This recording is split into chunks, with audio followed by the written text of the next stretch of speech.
Welcome to PwC Pulse, a podcast to provide insights to help you solve today's business challenges. Hello, I'm Shannon Schuyler, Chief Purpose and Inclusion Officer at PwC, and I'm delighted to be your host. We're welcoming somebody I greatly admire, Carin Taylor, who is the Chief Diversity Officer at Workday. Today, we're going to dive into how businesses can build trust through transparency and how using the right data can help drive progress towards a more equitable future for our people and for our communities. As we face major shifts like fractured geopolitics and escalating social tensions, businesses have a unique opportunity to invest in building trust. It is invaluable to society. Trust and equity are incredibly important for business as well, and they are fundamental for sustainable growth. At PwC, trust in society and solving important problems is our purpose, and truly the North Star. It is the why behind what we do day by day. So I'm excited for this opportunity to learn from Carin's vast experience and hear how she has galvanized her workforce to drive strategies that break down barriers and help support Workday's people, their customers, and the community, and doing it with data at the center. So Carin, welcome to the podcast. Thank you so much, Shannon. I'm so excited to be here today. Well, I'm so excited for this conversation. We talk a lot, but this is great to be able to share everything that you know and really have a meaningful dialogue. But before we get into that, I do want to just learn a little bit more from you personally. And so there's a couple rapid fire questions that I would like to throw your way if you're game. Sounds good. Okay, so what is your favorite city in the world to visit? Sydney, Australia, for sure. I have a daughter named Sydney, and I have another daughter that was actually born in Sydney. So that's definitely my favorite city. Oh my goodness. So was that planned? Like that seems like two things coming together in such a crazy way. It definitely was not planned, but I had an opportunity to live in Australia for 5 years where both of those events actually happened. So, oh my gosh, that is amazing. So of all the books that you read, what do you recommend for the folks that are listening that will really get to interesting topics and something that really shows who you are? This is an interesting question. So my advice for this one is actually a book called Courageous Discomfort by Wiseman and McBride. And it's a phenomenal read. And it's about having conversations around race and uncomfortable conversations, but it's from the perspective of a Black Christian woman and a white Jewish woman. And so just understanding and hearing their different perspectives on all the topics that they're talking about is a phenomenal read. So I definitely recommend that one. That's great. And I have not read that. So I will now put that on my reading list. And then last, who's your inspiration? I'm actually going to say it's a group of people, and it would be the strong women in my life. So whether or not they are here with us now or if they've passed, I think about people like my mother and my grandmothers and my great-grandmothers and my aunts and my nieces and my cousins and my daughters. All of the really strong women in my life are the ones who bring me the most inspiration. The men do as well, but the women definitely have a special place in my heart because I've had some phenomenal women, including my friends, that have helped to kind of guide me around my journey. I think that's amazing. You and I share something in common. I think it's the women in our lives who have led very different paths, but who've all brought something to make us stronger. And they sit on my shoulder every day and push me forward, especially when I'm having challenging times. So with that, I wanted to jump in. You are truly a longtime leader and trailblazer within the D&I community. In doing that, I think that you've really been able to see the value and the challenges that we've had as well as the barriers. So what have you seen to really continue to drive what you're doing? When I think about this particular body of work, I would say that there are probably three main reasons that I would say I continue to go back to this work. And I think about, first of all, the underserved people in this world. So those who are struggling financially, those who can't find ways to have their voices heard, those who are sitting in all of our communities dealing with things like mental health and housing and nutrition barriers. Those people we need to continue to make sure that we're taking care of from an overall perspective. The second, I would say, are the kids of this world. This can be the best we have to offer for our kids that are coming after us. And so we need to continue doing things like investing in our educational institutions, including how we support and pay our teachers, right? We also need to make sure that we're making further investments to ensure that for those who want to go into math and science, that they actually have that opportunity. We know that the maths and the sciences are going to continue to drive innovation in our world. And so we have to continue making sure that our kids have the opportunities to go into some of these types of careers. And then lastly, I would say those of us who are working in corporations or institutions in general, and folks who are facing unnecessary barriers to opportunity and advancement. So whether or not it's mentorship or sponsorship or just finding new opportunities within our corporations, no one wants to stay stuck, right? We all want to make sure that we can progress in life. And so how do we continue focusing on removing the barriers so that everyone has a chance to succeed? And Carin, that's such a phenomenal place to start, because I think in so many corporations, one of the things that never happens is the individual who runs social, who runs the foundation, never shall meet the person who runs D&I, let alone should never meet the people who do policy and or the person who does environmental sustainability. And when you look at that, it comes together. So you invest in communities to be able to lift up different populations to become and to have the ability to be more resilient. And that, in turn, ends up being your future talent pool that comes into your organization. When you do that, how do you think that that really builds trust? Yeah, I mean, I think you're absolutely right. And I think this notion of trust, which I really want to stick on for a second, we need to make sure that we can build more trust, certainly in the workplace, but as we're thinking about all of the interactions that we're having, we've gotten to a point to where we've almost stopped and broken down the lines of communication between us, and that has broken down levels of trust as well. And so the more we can open up the conversations and continue talking about the hard things, that's where we're going to continue to lean in and break down some of the issues that we have. And how do we become more open so that we can actually receive those people into the conversation? And so the more that we can think about how do we break down those lines of trust and those lines of communication, the further we're going to be able to move together through this really difficult space of DEI. I totally agree. And how do you look at that? And so one of the things, I think you do have to be more courageous, especially our leaders. Our leaders have to be more vulnerable than they ever have before, saying, I don't know, which we know our C-suite and individuals don't like to say. How has data played a role in being able to get people either more on board or more galvanized towards saying there is something that we need to solve for? It's not just something that someone has said, but it's actually tangible, just like our financials are tangible, something that people didn't want to talk about because they were so afraid to talk about their data because they thought the ramifications would be so huge that they wanted to hide it, where now we've changed to people actually are realizing the positives to sharing it. What have you seen with that? I love this question because as I look at what's happened over the last several years, right? So I've been at Workday for about 5 years. And as I think about the work and the transitions that we've made to being more transparent around the data that we're actually sharing, we started with our leaders so that they could clearly understand where we were doing well, but also where we had more opportunity. And then, Shannon, one of the phenomenal things is after George Floyd, like many companies, we doubled down on our efforts around representation. The more we shared the data throughout the company, the more that our hiring managers, the more that our leaders, the more that our peers said, this isn't good enough for us, we can do better. And that's where we started sharing even more data.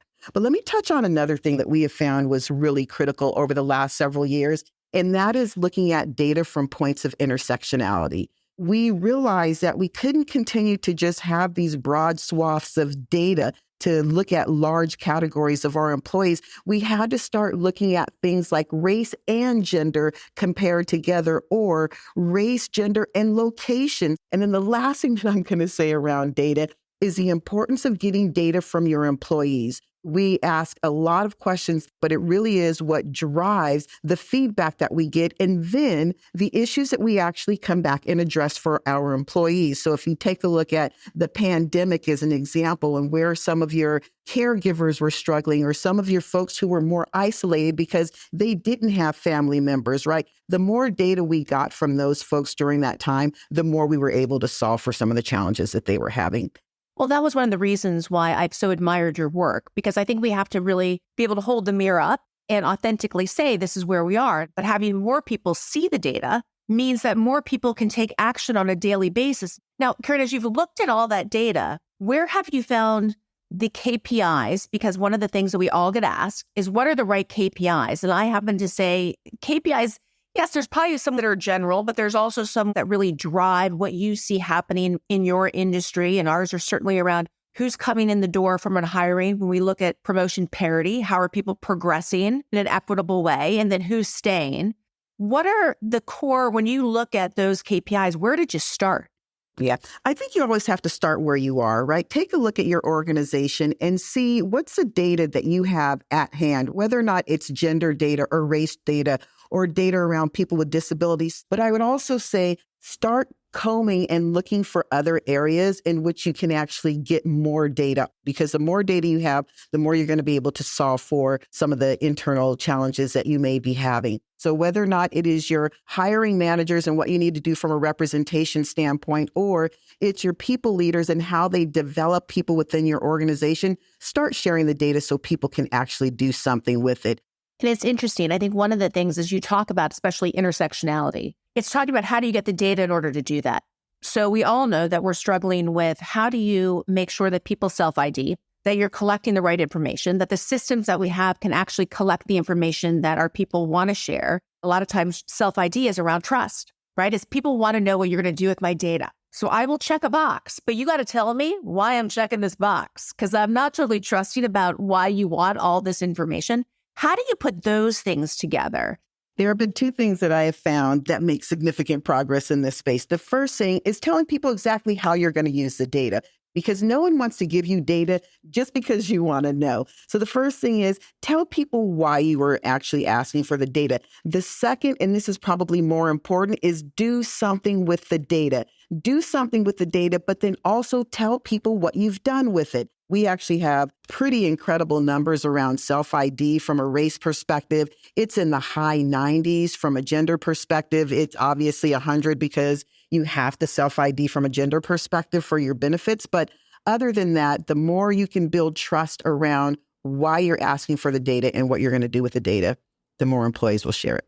That's incredibly helpful. And as you've worked your career with really showing the value of this, you've always been able to take the C-suite and to take your leaders and have them on this journey with you and to say this has to be something that you lean into.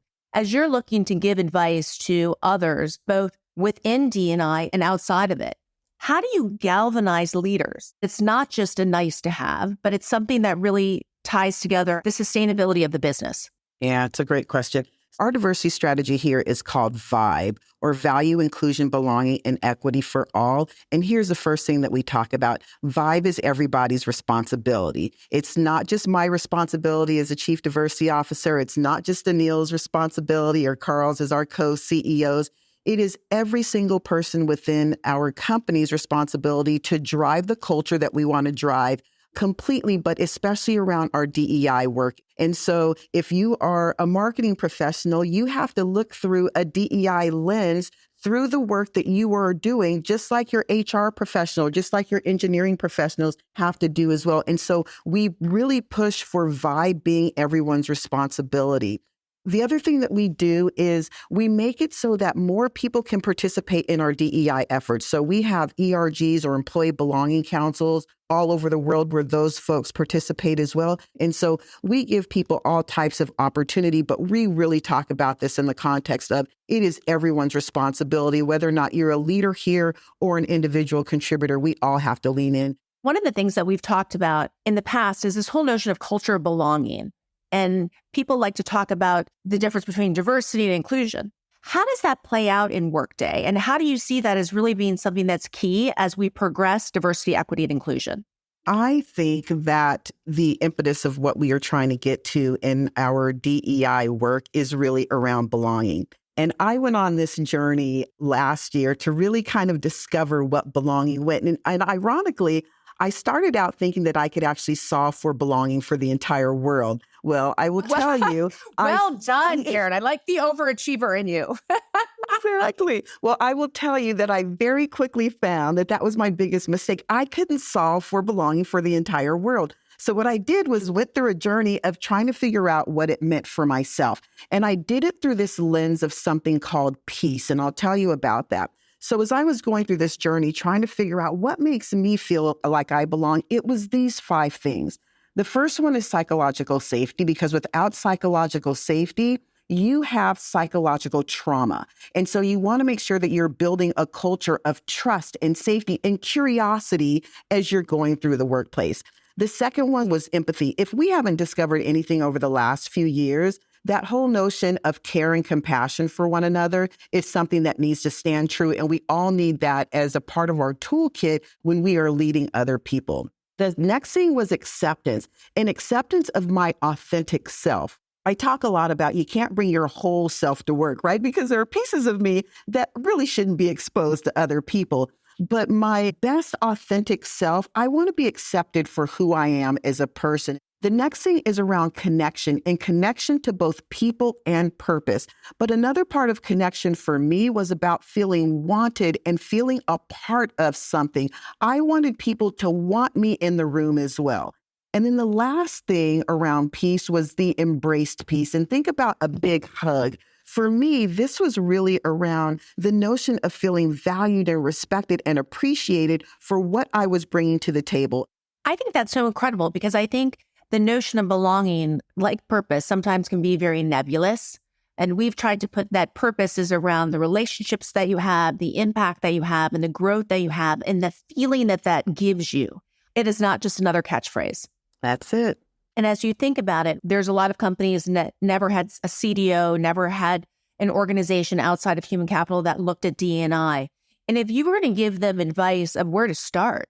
So I would say start somewhere, whether or not that is looking at a strategy, having a conversation, starting an ERG, looking at your data. Every culture and every company is different. The important thing is that you're going to start somewhere. What I'd also say, though, is don't be afraid of the data. Don't be so embarrassed about the data that you don't want to look at it. The data is where it is, and where you start is where you start. So just lean into that. One of the things that's super, I think, scary and important about this space right now, Shannon, is that it's evolving and it's changing every day. And there's so much of the unknown that we can't anticipate some of the solutions that we need to solve for some of this stuff. So I would say leverage your strength and your courage and your humanity to lean in and be a part of making this world a better place for all people. I think that's such great advice. And I think the one thing we have to always make sure that we say is that the data is critical, and so is the storytelling. So make sure you embrace the stories, because the stories are, for some people, what actually brings their heart to it, which we need. But we also need their minds, and we also need them to be driven by what this means for our customers and our clients. And how do those things come together? But this is hard work. Like, this is one of the most challenging things that I've ever done, and one of the most meaningful. And I think we have to make sure that people realize that you got to get some thick skin in order to be in this role. And if you're just starting it, start knowing that. And the faster you do, I think the more successful you will be, because you'll have a little bit more courage to move forward. You're absolutely right. And also think about your network in doing this work as well. You cannot do DEI work alone. So whether or not you're starting out or you've been doing it for 20 years, you've got to lean on those who are also coming along and doing this work with you. So find those folks. Don't recreate the wheel. I think that that's a great place to end on, that we're here for each other as practitioners. Lean in, because we're all here to support one another. Well, Carin, thank you so much for joining us today. As we've talked about, it's so important to share our experience and our learning so we can learn from one another, and really as business leaders, so that we can step forward and truly build trust and open doors in society to be able to uplift individuals who otherwise wouldn't have a voice.